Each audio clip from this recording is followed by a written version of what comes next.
and the issue of the bond is down below, so that's why it's showing up a negative.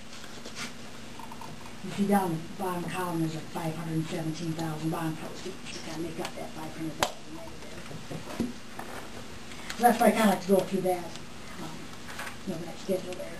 And that's a little different format.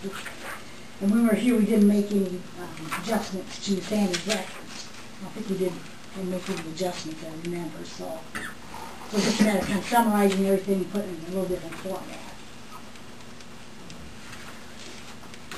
And I was just going to skip all the way to the back and tell you all the comments and recommendations that we find. 44. Yeah, back on page 44. These two are, the first two are the same couple comments I had in other, the last few years. The one is we go through your segregation duties, and in a small office you really don't have a lot. There is some here where the council approves the minutes, they approve the bills, and a couple people do enter, the receipts. But you have one person doing most of the financial statements and records on the bank account. So I think with the staff you had a pretty good, do it pretty well. Dee Dee does most of all the utilities. You don't have a lot of segregation in utilities.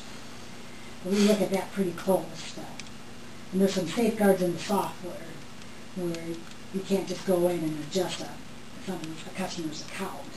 It'll show up, like we approved adjustment here, it will show up as an adjustment, so you can track why there's an adjustment.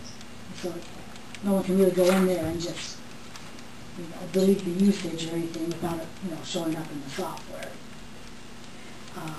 And then you also, the second one here is a preparation of financial statements. This is just because you hired us to do put the audit report together. And a couple of years ago, there's a new auditing standard that came out that says you can't rely on your auditors for any of your controls. You have to do them all in-house. So in a roundabout way, in the bigger companies and the bigger environments, like the city of Des Moines would probably have their audit report all put together where the auditors would come in here and it's audited, including the footnotes. So the auditing standards really want Sandy and Adam have this all together with all the footnotes and everything. So then I just have to report that you hired me to do it instead of your staff. And just call it, it sounds bad to call it significant deficiency, but that's the terminology.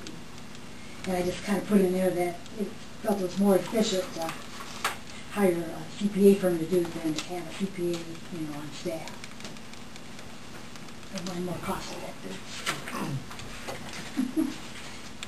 And then I talked about a little bit about the when I looked at your budget, with the code compliance, there was two things that we noted. Is you have to be a little bit over budget in one category, and that was general government. And when I was doing the annual report, we went through that with Adam and Sandy.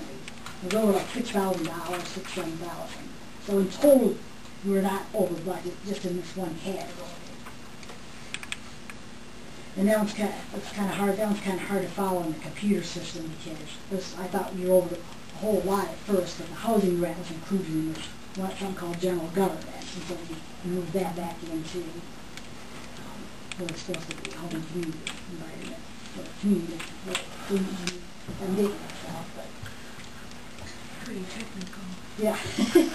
So you would think the common sense to say, okay, the general fund has this much money, the road use fund has this much fund. You would think you'd budget by fund, but it's no common sense. You budget by program across all the funds.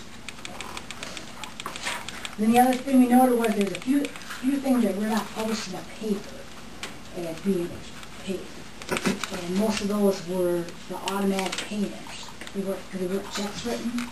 It was most of the payments for the gas. All the gas bills, they weren't published in the paper. So if anyone was paying attention, it did look like the city didn't buy any gas for the year. I don't know if you had anybody even noticed, probably. Except us.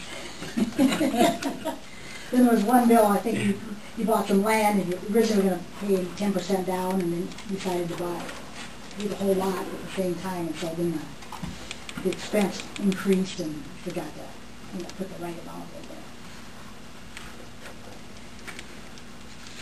I wouldn't call those like real major, deficiencies, but anything, had to notice some, code compliance violation, that's what's reported, so.